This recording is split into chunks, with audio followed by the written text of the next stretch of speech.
Welcome back to Forbidden Knowledge News. I'm your host, Chris Matthew. Tonight I want to welcome back to the show Peter Kling. He is an author and researcher whose family has a 500-year history of standing for the truth, starting with the Reformation of the Church. He used his education and life experience to unlock the secrets in the Scriptures, which the Church has kept hidden for over 1,000 years, including evidence of a history of interactions with interdimensional beings. And we also have another special guest with us tonight, Maggie Hart. She's an internationally known lecturer, ordained in spiritual warfare. Maggie, Peter, how are you both tonight? Thank you very much for having us, Chris. We're doing fantastic. Maggie? Absolutely, yes. Thank you for having us. Well, thanks again for joining us. You know, our reality is getting stranger every day, from transhuman agendas, divide and conquer techniques, excessive censorship, to the UFO and alien mania that's in the news now. We're going to talk about how we can apply this to biblical prophecy. But first, I'd like to find out a little bit more about each of you. Peter, you've been on a few times, but just give us a little bit more about your background, and then Maggie. Well, in a nutshell, it's quite interesting. For some reason, they thought I needed to start learning Scripture. I was taught the Bible before I was 5. I had a fantastic comprehension for it, but it wasn't doctrine or dogma.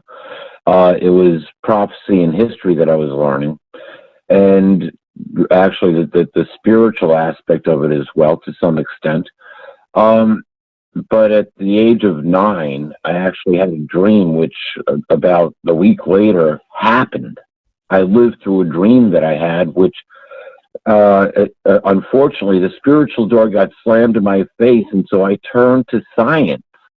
So I literally grew up with the Bible in one hand and a test tube in the other, and kept looking for answers on how I was able to see something in the future. And this is at the age of 9. I lamented this, and I said, okay, well, it's time to turn to science. You see, we can't prove anything through dogma or doctrine. There are almost 40,000 sects of Christianity. How do you divide up what Jesus said 40,000 different ways? But science tends to be a little bit more accurate. And so by using science, we can now start to decode things which are obvious in the Bible, kind of like Genesis 2:21 through 23. I love this one because God said it's not good for the man to be alone. I'm going to create a helper for him. So what's he do? Read it. It says he causes a sleep to come over the man. He opens the flesh. He removes a rib. He closes the flesh ribs, regenerate, interestingly enough, and he takes the rib and he proceeds to make a woman from it. This is a record of genetic engineering. And so now we can start decoding the Bible. Now that we have the knowledge of genetic engineering, we can start looking at the Scriptures from a different standpoint. And there's really only 2 narratives, maybe 3 narratives, which are creeping in. And that is the narrative within the Scriptures, or the Anunnaki narrative. And there's the Egyptian God narrative that links back to Atlantis. And I've got some interesting theories on Atlantis, too, as far as genetic engineering goes. But since we've been able to unravel the human genome, what we found is that our DNA carries the information for every life form ever to exist on this planet, right back to the cyanobacteria and maybe the extremophile. We are the complete DNA of planet Earth. With our DNA, you can go back and recreate everything that was ever here, ever. So think about that. Think of the science behind that. Now you want to talk about Scripture? Should we bring religion into this? Seriously? You want to talk about UFOs? Let's turn to the book of Ezekiel. You want to talk about extraterrestrials right there in Genesis 6? And then we have their offspring, the Nephilim. So if the Bible had to get a name today, it would be called 6,000 Years of Alien Intervention in Human History. And yet we have a fantastic future ahead, because once you decode the story and comprehend what is actually going on, we are children of the Creator. We are children of Father Yahweh, children of Jehovah. We don't need a religious label. We need a spiritual attachment, and that is where we are on this planet right now. We are in a sense of deep spiritual darkness. If you do not believe me, look around at what is happening. Where has the morality of America gone? Think about it. Definitely. And Maggie, go ahead and introduce yourself. Tell us all a little bit about yourself. Okay, so my name is Maggie Hart. We have 2 shows together on another network. We have Dinner with the Klings on Wednesday nights from 8 to 9 Eastern, and then we do the Positive Podcast also from 8 to 9 on Friday nights. And Peter and I met through the network, and I asked him to be a guest on my show, and he came on, and then, vice versa, I was a guest on his show. And so basically my history is I was raised Roman Catholic. I did briefly get into the New Age movement. And about 5 years ago now, I was literally touched by the hand of Jesus, and it turned my whole life around. And I devoted my life to, and I had been previously, but I devoted my life even more so to helping the homeless, helping veterans, the less fortunate, distributing food and clothing and spiritual help. And so many years ago, I got involved in spiritual warfare, and I followed that path. And I did become ordained, but I really don't use the title. I'm internationally known for my spiritual warfare cases, but the thing that I tend to do that I think is different from a lot of other people out there is a client is not just a one and done with me. We teach people how to pray. We teach people how to develop prayerful discernment. We teach people to put on the armor of God every day and to read the scriptures and how to protect themselves spiritually, not just themselves, but their families. So it's a great way, actually, in an unfortunate situation when someone gives me a call and says, hey, I'm having a problem, cabins are banging in the house, or, my son's jumping around and his voice is changing and he's screeching and acting like an animal, and there are just horrible sounds coming from his room at night. We're able to turn what could be a very fearful situation, and this is what the demons thrive on. They thrive on fear. So we're able to take that situation and as a whole family unit, help the entire family to heal from these types of situations. But furthermore, teach them how to protect themselves and teach others, kind of with a ripple effect, how to show their friends and the people that they love around them to pray effectively, especially with the times that are mounting in the world right now with all of the evil that is not only entrenched into our governmental system, but coming full force onto the planet with crimes and sexual predators and human trafficking and the great jump in the amount of people that are using especially synthetic drugs. All of these are gateways to the demonic. And so to be able to work with families and then have them ripple effect out to their friends and teach people how to pray and be strong in the Lord, it's just been a really very, very, I don't want to say successful ride because that wouldn't be the right word. Positive effect in a lot of people's lives. Being able to touch a lot of people's lives in a positive way. And so that's basically what I do, lectures and the radio shows, and I do have a couple of books out there too. Now, I do want to point something out. We don't endorse any religion. And while a lot of this might sound religious to some extent, reading the Bible, praying, think about, think about the history of TV shows. One of the shows I watched was Leave It to Beaver. Mom, dad, big brother, little brother, wise guy friend. They were all family units. And now, from what I haven't watched TV in quite a while, but from now what I understand, we've got My Little Lesbian Pony coming on. Are you serious? And so within my lifetime, I've watched a slow degradation of society to the point now where it's becoming common knowledge that we have a serious human trafficking problem on this planet, and it's the largest money maker, I should say. It's the second largest money maker, say drug trafficking being number one. And we know through what's been going on in the news with Jeffrey Epstein and his pedophilia, that this news that just broke with this ABC anchor who was, caught on a hot mic, said that he was probably the worst pedophile in the world. Think about that. Seriously, think about that. Is that demonic? But it goes deeper. If you've heard anything about, Pizzagate just got swept right under the carpet. Whoa, that would happen in D.C. No, it's all a hoax. But wait a minute. What about Weiner's laptop? Jeffrey Weiner's laptop. And what was it, the insurance policy file that he had, whatever he named it? Yeah, all that stuff is a big deal for a minute, and then the next day everybody forgets about it and goes along with their everyday lives.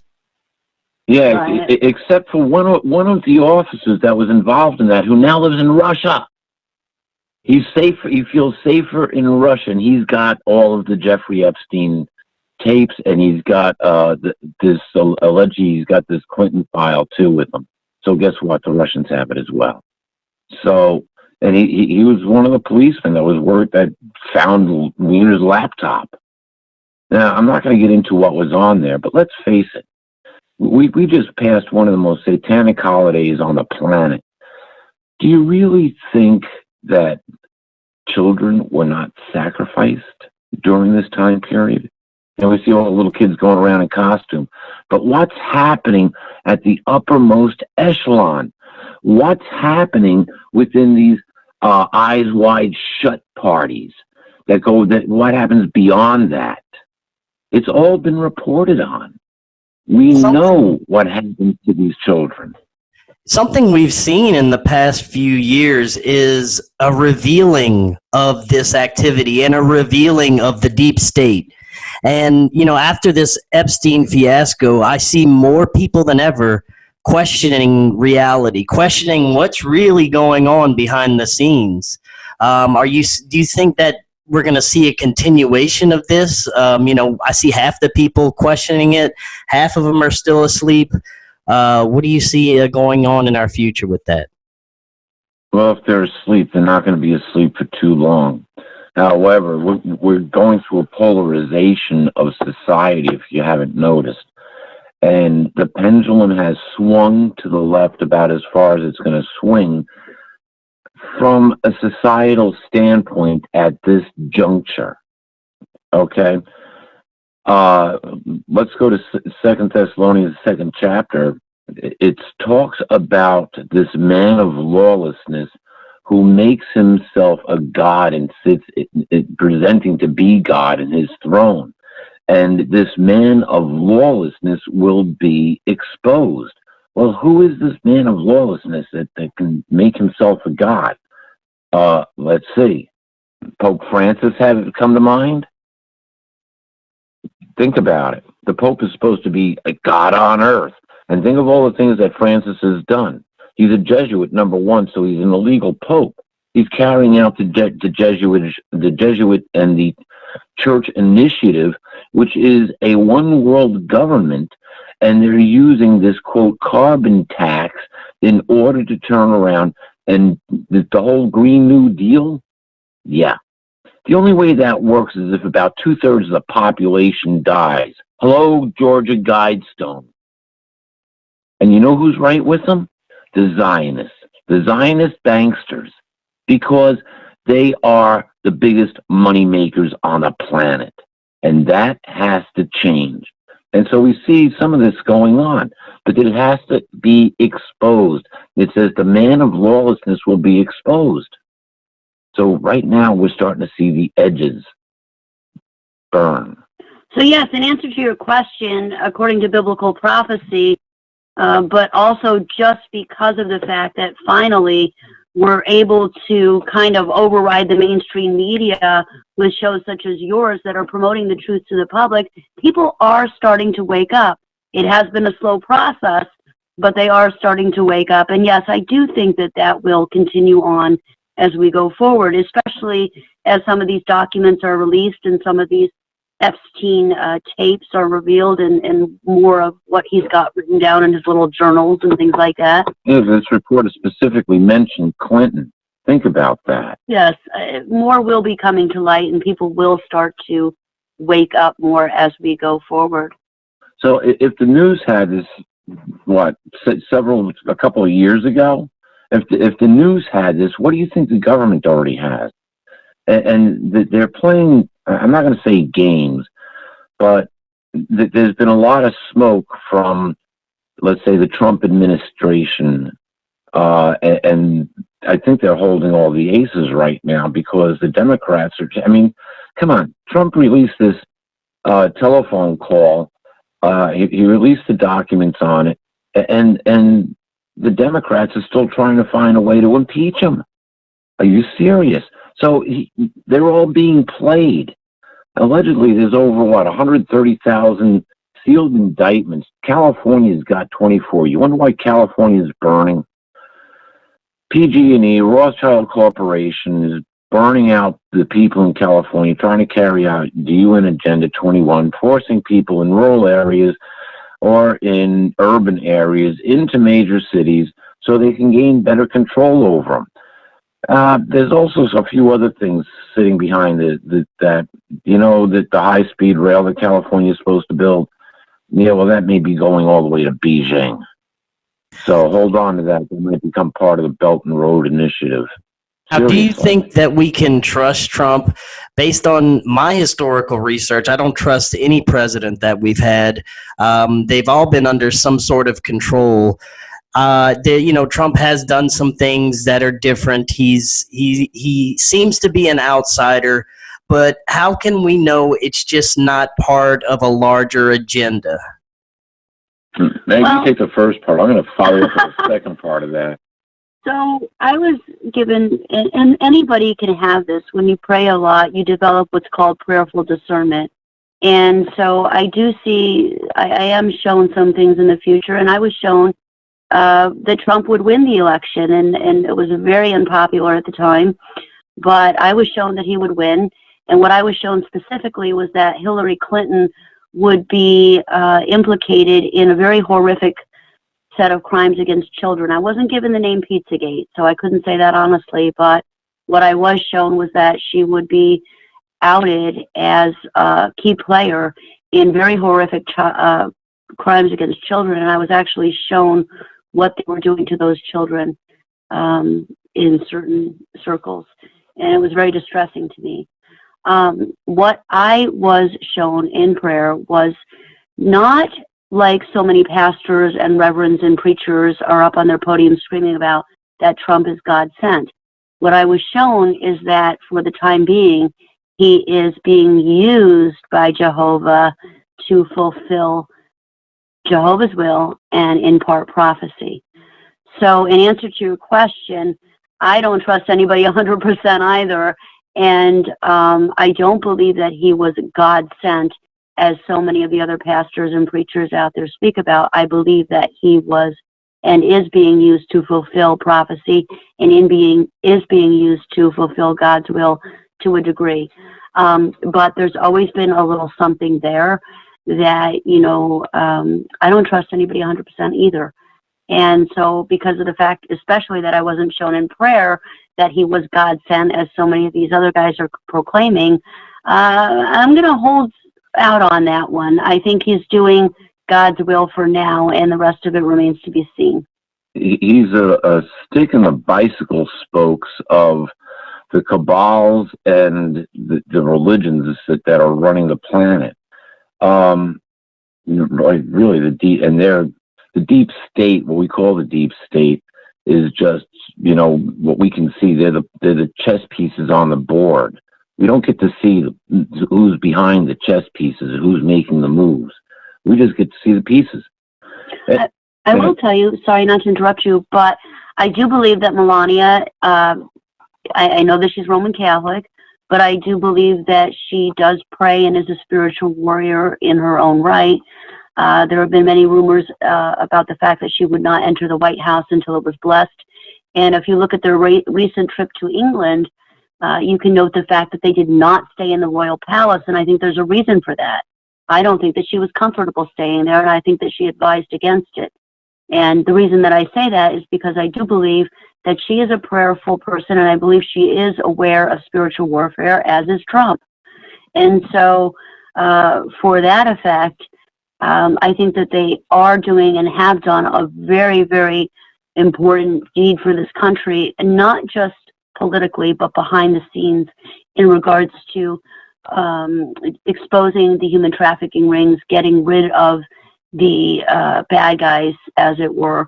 Remarkably, they've done what no one else could do up to this point. And so for that, I think that they deserve a whole lot of credit. Go back. And nobody else has had the courage to do that up until now. Just go back and look at the presidential or the executive order that was issued, December 21st, think of the date and the timing, December 21st, 2017, which made it very plain that they were going after human rights violators and people involved in conspiring against the government. So I read that document about 3 times, and it's pretty explicit. So they're not playing, that they've set everything up. It's a house of cards that is about to fall. When Trump first threw his hat in the ring, I just wanted to go back to this. When Trump first threw his hat in the ring, I said 2 things. Number one, there's going to be the next president of the United States. And that he was being backed by the military. Now, having said that, one thing that I will backstep here on a little bit is that as far as Melania goes and the president goes, one thing that I don't set easy with is the fact that they do celebrate pagan holidays such as Halloween. And if you noticed on the news, there was a big media story about the trick-or-treaters coming to the White House, and they do the Easter egg roll, both of which are pagan origin holidays.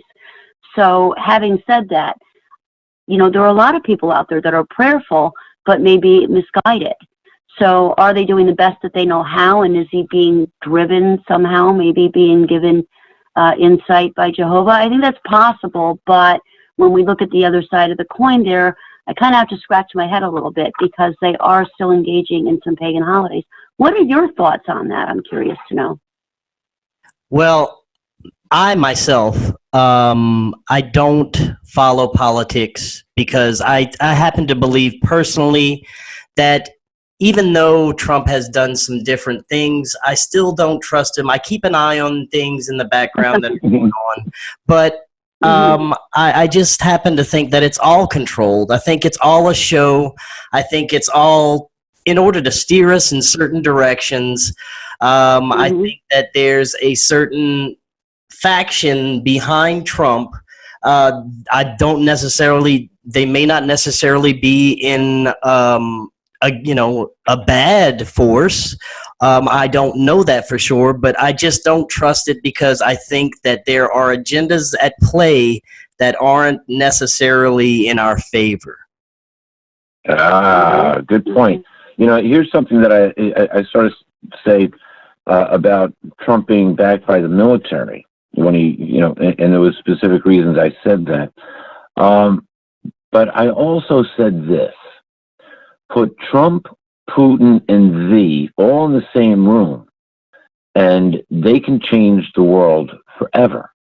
And that happened, I believe it was this November of 2017 in Vietnam. Think about the timing of that, along with the executive order to come out the next month. So that did indeed happen.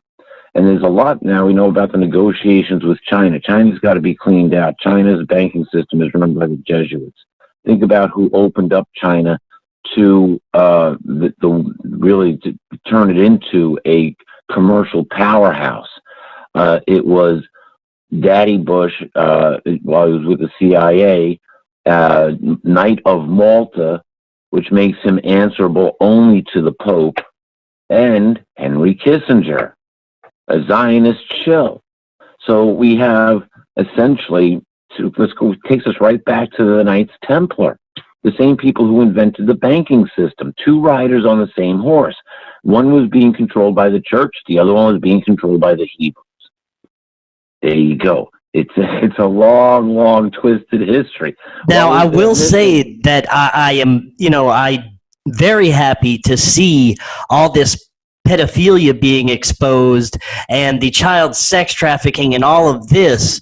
I don't think that it would have been exposed any other way without him, getting in the office. But I could be wrong. But that is something that I do like that's happening right now. And that's kind of what I was telling you earlier, is I was shown that he is being used to fulfill prophecy to a degree, and also in part he's doing God's will.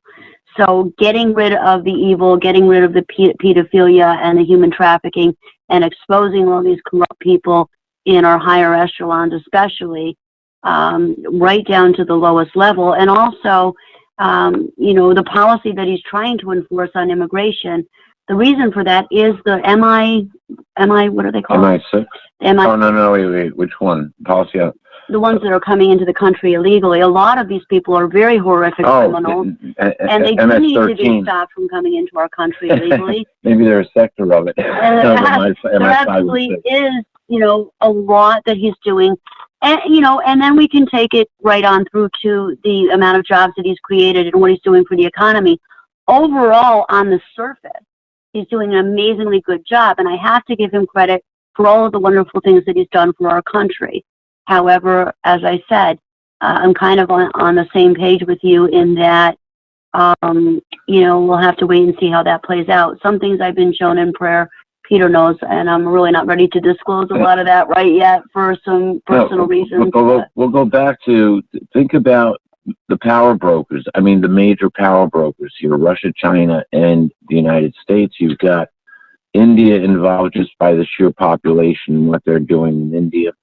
And the goal is to get to a one world government, but not the one that is being currently pushed by the Zionist and the church. I find it interesting that the Sanhedrin, which is essentially the Jewish religious high court in Israel, tapped both Trump and Putin to play the part of Cyrus the Great. Now, Cyrus the Great was named 150 years before he was born. And then when we look at the history behind Cyrus, he was actually responsible for conquering Babylon. Babylon the Great. There's a connection there. And he repatriated, or started the repatriation of the Jews back to their homeland. It was King Darius, the Mede, it was Medes and the Persians that destroyed Babylonia. He actually helped finance the rebuilding of the temple. So between the two of them, Jerusalem was restored, and they want the temple rebuilt in Jerusalem. Think about what Trump did by moving the embassy to Jerusalem. So that was a declaration right there. And so there's a lot of prophecies that are going on, minor ones that are going on, but there's some major ones to come. And 65 countries are not supporting the United Nations, the United States being one of them. We haven't paid our dues. Of course, we pay 24%, I believe, no, 22% toward just supporting the United Nations and 26% to the military fund. Wait a minute. How many countries are part of the United Nations? Why are we paying almost a quarter of the cost to run this illicit operation that was actually an invention of the Rothschilds and the banking family cartels that supported Zionism?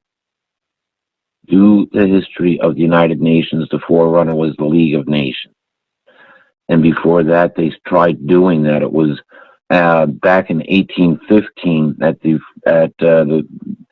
Congress of Vienna, I believe it was, when they were trying to redraw the lines of Europe and form a unilateral government to help govern Europe during the Napoleonic, or at the end of the Napoleonic Wars. And it was Lord Rothschild who cursed Tsar Alexander's family because he didn't want to be part of their club. He wanted to go home. And Lord Rothschild's curse was, my descendants will see your descendants wiped off the face of the earth. That happened in 1917. You know what else happened in 1917? The Balfour Declaration. You know what else? England beat back the Ottoman Empire and captured Jerusalem. Let's see, what else happened? The Bolshevik Revolution, and yes, Lord Rothschild's words were right. Tsar Alexander's descendants were wiped off the face of the earth as Tsar Nicholas and his family were murdered by the Zionist-backed Bolshevik Revolution. It was the Oppenheimer family and the Rothschild family that backed that revolution using the Tsar's own money. Think about that. So, do they care about life? No. They have an agenda to carry out, and this is the sickness that we need to defeat. And what it goes now, we talked about spiritual warfare. Who do you think these people worship? What God do you think they pray to? A satanic one that requires live human sacrifice? Think about that. Yeah, so it all comes back to the spiritual warfare. Families are under attack. No, I agree 100%. And there's all kinds of agendas at play going on right now. What worries me is I see the Zionist side, I see the far left faction, but I also see a Fourth Reich type far right extreme faction that seems to be on the rise as well. It seems to be associated with all this censorship going on, and it seems to be there's two factions just battling it out for control. Do you see this? Revelation 13. Why is there? It talks. We get this beast which ascends out of the sea. And this is really this beast is a composite beast. It's made up of different animals. It's got 7 heads, lion's heads, and 10 horns. Each of the horns have diadems, which indicate kingdoms. It comes out of the sea. The sea is the unstable part of the earth. The sea of turmoil of World War I is what this was. And this beast is a 7 heads for 7 world powers, complete altogether across since Egypt. The 10 horns are the 10 kingdoms that rule those 7 world powers. We can break them down, but for time we'll save it. And the composite body, think about every nation has some sort of animal that is part of. We have the American eagle, the British have the lion, the Russians have the bear. A lot of countries use the leopard, part of this beast, and so. This comes to power as the League of Nations, which actually Woodrow Wilson, who was being blackmailed by an actual Zionist faction here in the United States. Imagine how they keep on creeping up. He actually wrote the charter for the League of Nations. Well, the League of Nations gets this death stroke during at World War II, but it gets healed and it comes back a little stronger, and it comes back as the United Nations. But then something happens. Revelation chapter 13 talks about this other beast, this false prophet. And what does this false prophet is great. They can call fire down from heaven. You know, Nagasaki, Hiroshima, Tokyo, burned to the ground with incendiaries. Hamburg, Germany, Dresden, Germany, all burned with incendiaries. Fire from the sky, literally coming down. It was the English that did Europe. And then this is a 2-horned beast that looks like a lamb but speaks like a dragon. Looks like a lamb, peaceful lamb, but it speaks like a dragon. And this 2-horned beast creates an image of this first wild beast. The pendulum is swinging. You see, the first wild beast isn't really recognized anymore. Now this image is being made. And this image, people are forced to worship this image. And we cannot either buy or sell unless we have the mark of this image, and it's a man's mark, 666. So it's going to be different than the United Nations. It's going to be something else. And what's happening in the United States as far as us trying to deal with the deep state is happening in England. And that's why, they've been fighting with this Brexit as long as they've been trying to impeach Trump. You wonder why? Yeah, because this is all part of what is coming down. This is, like I said, the stick in a bicycle spoke. You don't, it kind of puts an end to the ride kind of quickly. And that's what's going on, but it's just not America. It's all around the world. Look at all the protests in all the different countries because people are fed up with what they have been fed. Think about that. Protests all around the world. We just hear about Hong Kong, some places in South America, but all around the world there are protests going on in the streets. In response to your remark about the Reich movement, and I do see a part of that coming into society, I do see somewhat of an increase in that, just as you do. And one of the things I'd like to speak to on that is I believe it was conservatives that termed the coin sheeple. And, there are sheeple on both sides of the fence. We are told by Scripture to question everything. And so for me, it's a matter of prayerful discernment. And I would hope that would be for all your listeners as well, because you don't want to blindly follow the mass, whether it be the left or the right. You want to have the discernment and the intellect to think on your own and make your own determination. 100%. Yeah, I think it's all about divide and conquer. Each side wants to play us against each other, so we're doing anything but coming together and, moving forward together as a society. Rather, we're just hating each other and fighting each other because of this division. And that's something that I've been speaking of for several years now, is it's the ultimate old game plan, divide and conquer. Whether it be Black Lives Matter or the issues of abortion, whatever it be, it's a matter of separating us as a people, because the dark forces know that divided we are weaker.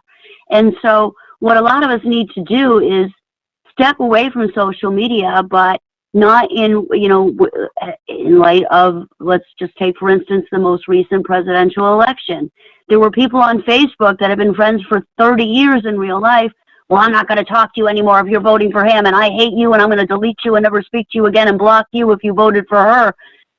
That's the game plan. You're falling for it.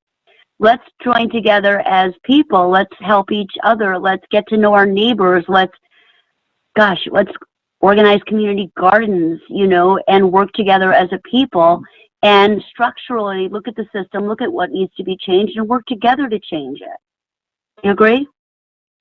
Definitely, 100%.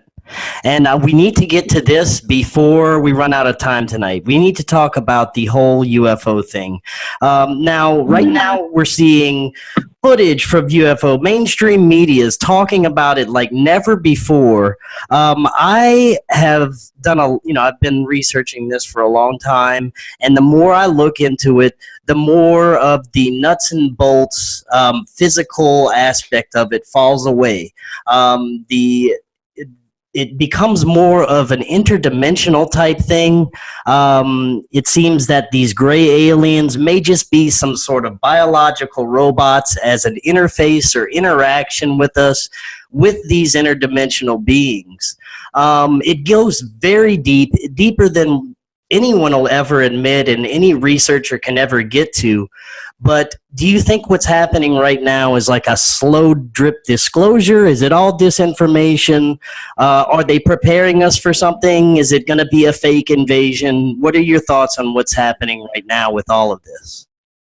As far as for myself, I think you hit it right on the head. I think we were being spoon-fed this like never before. And yes, we're seeing this exactly in the newscast. And yeah, I do think it is a form of soft disclosure, but it's not truthful in essence. And the reason that what I believe personally is that they're opening us up for this disclosure so that they can tell us, okay, here are these shiny white beings that are coming down, and and they're going to speak to us and perform miracles and wonders, just as the scripture says. And, oh, hey, we seeded you here. You know, look what you're doing to the planet. We've come here to save you. You know, we're here to save you. And that is the ultimate deception. Lucifer is known as what? He keeps on changing himself from The an light angel of bearer? darkness into an angel of light. There you go. So that's my personal take on it. Peter? Well, I kind of led off with this. We have two narratives which we're, really given. There's the narrative that we've had running consistently for 3,500 years, and that is the information that we have within the scriptures. However, within the last, I'm going to say 20 years, maybe 25 years, a little bit longer, depending on when you started getting involved in this. But we've got now the Anunnaki texts. And really, and they say, oh, the Anunnaki texts must be more accurate. They're about 1,000 years older than what's written in the Bible. Start doing research into the Anunnaki, and you realize how convoluted their story is. You go back to Genesis, and it's real simple. The way that it's laid out is pretty much the way that you would build a solar system and then bring about a planet that could be inhabited by what? And God said, let us create man in our image. Wait a minute, whose image? The image of God and the angels? The cherubs, the seraphim? What image are we created in? Biologically, we are created to inhabit planet Earth. We have to be within certain biological parameters. But at the soul level, we were created as the children of God, the children of Father Yahweh. So, okay, are we God's children? Or are we the creation of Anunnaki genetics and our ancestors swung in trees? That's what the Anunnaki story is. Oddly enough, what did Darwin say? Could our ancestors have swung in trees? In response to your gray aliens, I absolutely believe and actually have been also guided in prayer to be shown. There are many, many governmental secret programs going on in which there are these beings that are created, some of which have human DNA, kind of hybrid creatures and things like that. But in scripture, there's really nothing that says that angels had wings. We depict them as such. Many beautiful statues show them as such. We like to put them on our coffee table or on our hearth. But the reality of the matter is that there's really nothing that substantiates that in scriptures.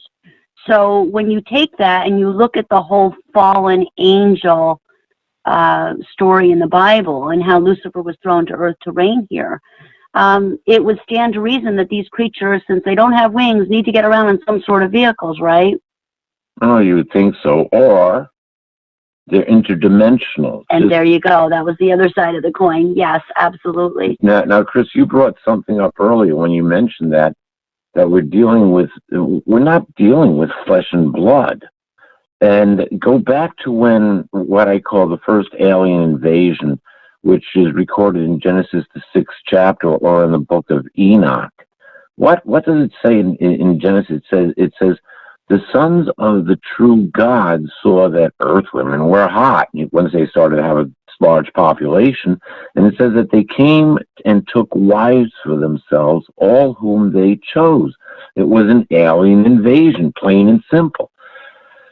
Let's bring it up to where we are today. Revelation 9 seems to talk about an alien invasion.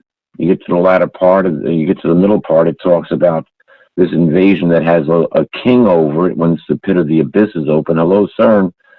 There's a whole nother show there. But the pit of the abyss is open, and the king of this plague, which is released upon the earth, his name is Abandon or Apollyon. Apollyon Rising? Yeah.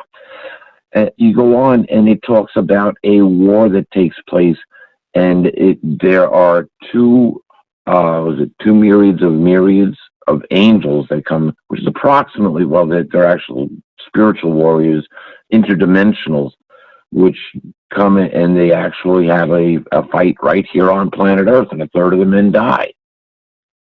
So Here's the prophecy. As far as an alien invasion goes, yeah, we're being soft-fed. They've got, was it 98 with the retired CEO of Lockheed Skunk Works said we have the technology to take ET home, and if you can think about it, we've already done it. And that was 20 years ago. What do we have now? And where is the technology coming from? Well, why do you think it started back with the Germans in Germany with the sacrificing of children to aliens? Why does it always come back to children? Why? Because satanic creatures want live sacrifices. They want us to sacrifice the most innocent of God's creatures, the most innocent of the children of God, and those are the youngest. We have a Molech worship alive and well in this planet. And we actually have three principalities, Baal, Ashtoreth, and Molech. If we have more time to go into this.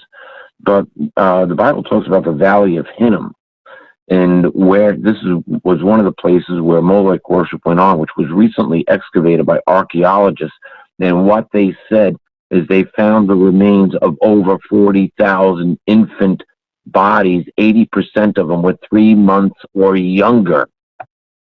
Think about that. So it's just interesting to see what is actually going on here with these people who are in charge of this planet. Now, we talk about the political end. What we didn't talk about is the ruling end.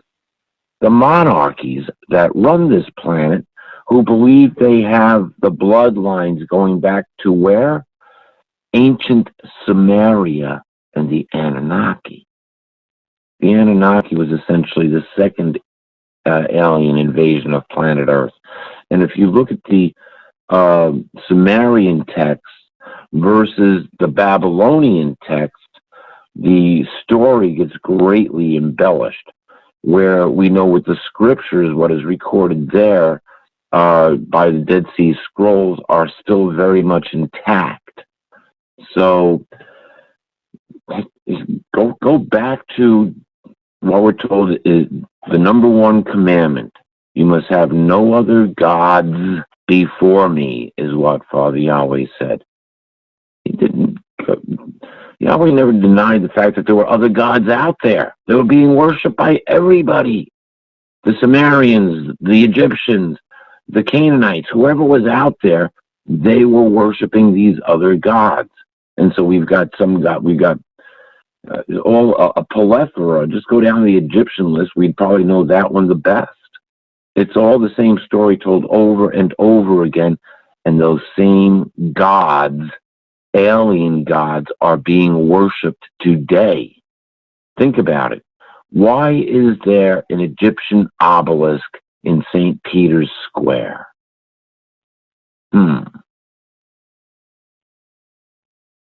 Definitely.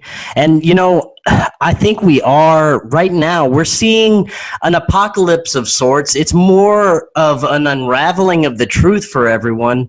I'd like to know your take on what we're going to see in the next 10 years. Is it going to unravel to the point where we're actually going to be free of some of this tyranny and this evil that we're under? Or do you see it just a continuation of more of the same? 10 years is pretty far out. I hope it doesn't last that long, but I've been doing this for 10 years, so. Right, yeah. You know, you can't give anything a number as far as a date. And there's a couple of reasons for that. The only way that you can really keep track of this is to comprehend the prophecies and then keep time by the prophecies. There aren't too many prophecies left to come into play. And with this whole child trafficking thing, you know, I've said this time and time again, how do you take down a religious empire? Let the children speak. So think about how this unravels, where it's going to lead to. And we're going to have to see a reset. We're told that the nations shall declare peace and security. So we have to get to a point of peace and security. Will it involve alien technology? More than likely. From what I understand, the U.S. Navy has released patents on fusion technology, miniature fusion technology. How do you power a spacecraft? Fusion technology, maybe. Yeah, and the U.S. Army also has a contract with a rock star right now, but that's a whole nother show as well. It's just they're about to do something. You know, when has the Navy ever come out and released any kind of footage about? Was that the Nimitz? Was it had an encounter with UFOs, and the Navy actually released this?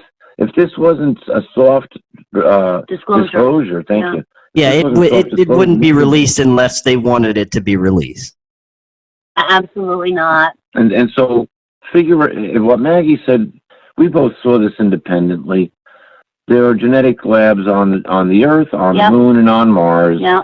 We can expect 3 different races of aliens to show up sooner or later. And I'll go back to what Carol Rosen said, quoting Warner von Braun, the last card will be the alien card. You want to reset? Think what aliens showing up on our doorstep would do. However, there's a cleanup coming. This is like the false Antichrist. How it'll actually develop, I don't know.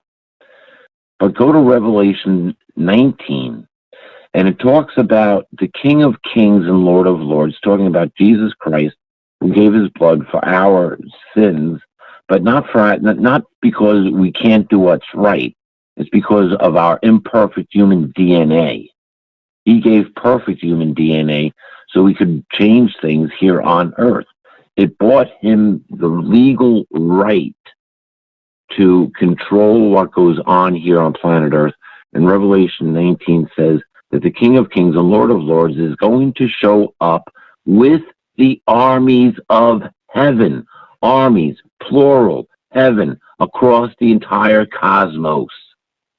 Why are they coming here?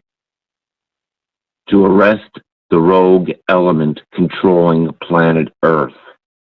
That's laid out in chapter 12 of Revelation. War breaks out in heaven between the dragon and its angels and Michael and his angels. And the dragon does not prevail, and down to the earth it was cast, and it drags down 1/3 of the stars with its tail. And the devil is cast down to the earth having great anger. Why? Because he knows he has a short amount of time. We are talking about interdimensional alien forces who broke cosmic law 6,000 years ago, trying to overtake or seize planet Earth and enslave the children of Father Yahweh for their own design. The 3rd dimension, our physical dimension, was created for humans. The other 7 dimensions, which are needed to support the physical 3-dimensional world in which we live, we actually live in a 10-dimensional world. The physical dimensions are the pinnacle of creation. Dimensions 8, 9, and 10. Because without dimensions 1, 2, 3, 4, 5, 6, 7, very spiritual number, we could not possibly exist, according to string theory. So, you need the science to comprehend the scriptures. Having said that, free will is something that it's a God-given right.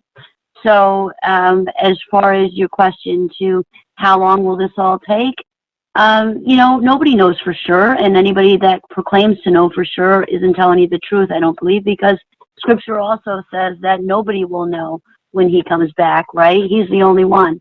Father's the only one. So when we look at it that way, we have to make an educated and also a spiritual choice to decide which side we want to follow. It's kind of black or white. It's wheat and weeds time, sheep and goats time. So, that's going to have a lot to do with us individually speaking as to whether or not we're able to withstand these times and whether the end comes sooner for some of us rather than later, don't you think? Yes, definitely. And that was very well said. And I want to thank you guys so much for coming on tonight. Before you head out, could you tell the audience where they can find your show? Sure. It's actually WCET, Late Night in the Midlands. So if you go to www.latenightinthe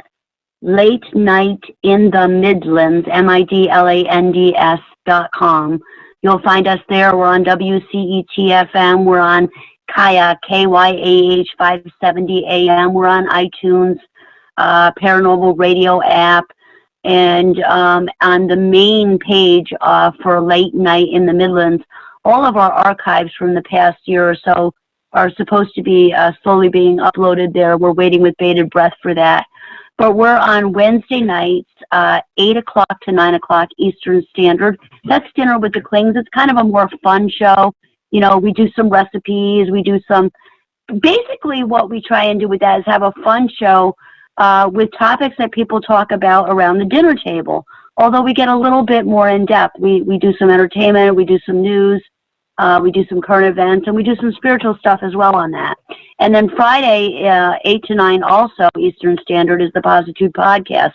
And that is virtually, it could be any topic under the sun. We talk about aliens, we talk about demons, we talk about politics, we talk about current events, world tragedies, you name it, we cover it. Bigfoot. What's going on in California? What's going on in the California wildfires, everything we cover. And Peter, do you want to give your contact information? Yeah. We do have a joint email too, but we both pretty much use Peter's also. Sure. It's ONE, spell out one, at peterkling.com. ONE at peterkling.com is the email. My website has become antiquated. We ran into some situations, and I need to get a web designer because I'm totally ignorant when it comes Not to... very computer literate. Hey, you know, I stick to my expertise, and computers are part of that. But, you know, the one thing I do want to close with, we're going to be facing trials sometimes here. It'll get better for a little bit, and then it'll be a total disaster on our hands. And what'll cause that, I'm figuring that, you know, the one thing you can't predict is how long they're going to keep the economy going. But Trump's been pushing it until he can get reelected. So figure the economy is finally going to give out and be replaced somewhere in 2021. The UN agenda is going to fall flat on its face. They'll probably come out with a gold-backed cryptocurrency, and what they're talking about is regional currencies. You remember the Amero? It'll be something similar to that, but only worldwide. In other words, you know, China might keep their yuan. The United States will have some kind of treasury note as opposed to the Federal Reserve note that we're using. It'll either be /crypto, plastic, or possible actual currency, but it will be backed by precious metals, primarily gold, and physical resources of the countries that have that currency or that are using that currency. I'm just going to throw this out there. I was shown in prayer cryptocurrency is not the way to go, and I don't think it's something of pure spiritual origin. So just saying. But one thing that we also try and educate our people, and I know you're probably about out of time, is just please do prepare for your families. You know, put by the food and water just in case, not just for a spiritual manifestation of some of the evil times that are coming up on us on the planet, but just in the case of a natural disaster. We live off the grid for a reason. You know, we spent the summer off the grid together, and we're actually going to be living full time off the grid. And you know, that's a choice that we made to become self-sufficient now, while the system is still up and running. It might seem a little extreme, but that's where we're at. You know, you got to lead by example, and as self-sufficient as we can become, the more better off that we will be. But at the very least, be prepared. Definitely better to be prepared than, you know, to be caught with your pants down and in a major disaster or anything that happens. And Maggie, Peter, thank you so much again for coming on, and we will definitely have y'all back on in the future. Absolutely. Thank you very much for the opportunity. And thank you to all your listeners as well. Absolutely. And if should anybody be interested, you can write me, one@peterkling.com, request a copy of Letters to Earth, and I'll be more than happy to send you a PDF copy. With that, I'm going to say love and blessings. Thank you, Chris, for having us on. Have a fantastic night. Thanks, Chris. Have a great night.